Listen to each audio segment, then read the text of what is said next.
Hijrah, jejak langkah dari Makkah ke Madinah. Di Makkah, tahun-tahun dakwah terasa seperti berjalan di atas bara.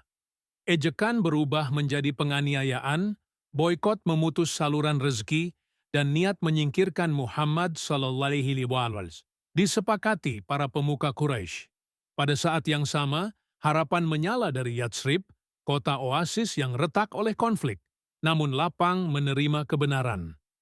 Di sana, benih iman tumbuh di hati kaum Ansyar yang berjanji memberi perlindungan. Di persimpangan antara bahaya dan janji itulah, hijrah menemukan waktunya.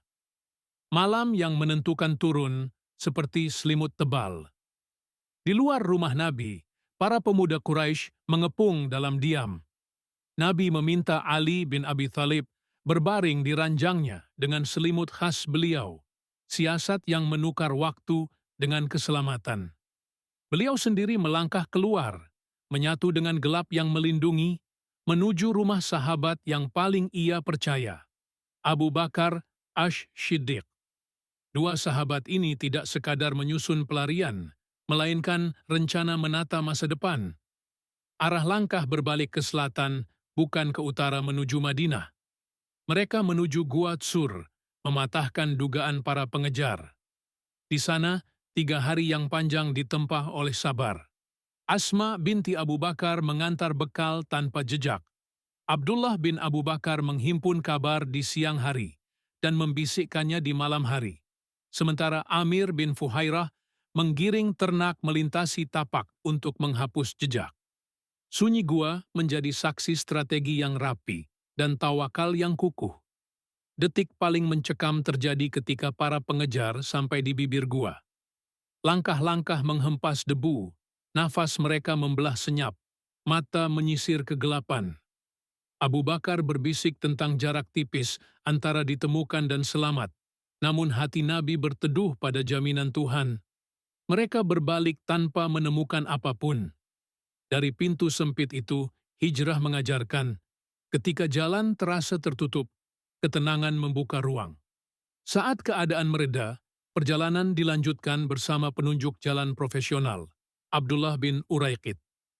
Jalur pesisir dipilih, memutar, jarang dilalui, namun aman dari pengintaian. Siang bertabur panas yang memanggang, malam menggigil menusuk tulang, tetapi ritme langkah tidak goyah.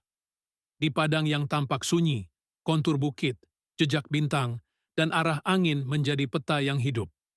Doa bertemu tekad, menguatkan setiap jejak kaki.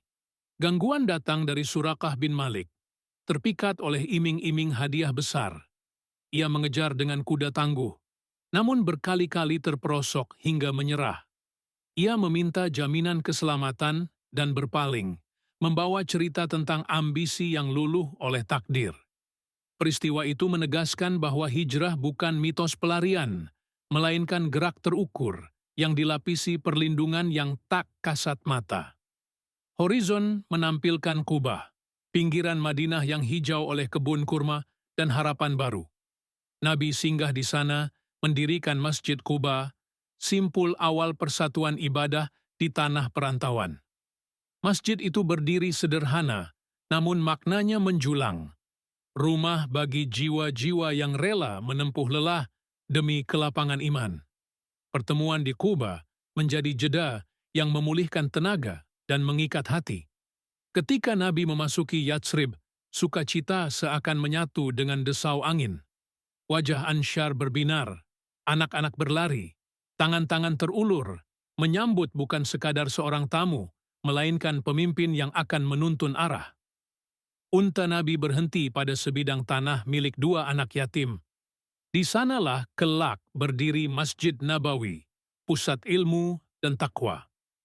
Pilihan yang tampak sederhana itu menandai peradaban bermula dari tempat berkumpul, belajar, dan menyembah. Hari-hari awal di Madinah menampilkan kebijaksanaan yang menata dari akar. Nabi mempersaudarakan muhajirin yang datang tanpa harta dengan Ansyar yang lapang berbagi rumah dan ladang. Persaudaraan itu bukan seremonial, melainkan kontrak kasih yang nyata. Hasil kebun dibagi, atap dibuka, beban dipikul bersama. Lalu tersusun Piagam Madinah, mengikat Muslim dan non-Muslim dalam aturan adil, menempatkan hak, kewajiban, dan perlindungan di bawah kesepakatan bersama. Dari sudut-sudut pasar hingga beranda masjid, kota itu tumbuh menjadi sekolah kehidupan. Perdagangan diajarkan dengan kejujuran, perbedaan disikapi dengan dialog, dan keamanan dijaga oleh kesepahaman, bukan semata pedang.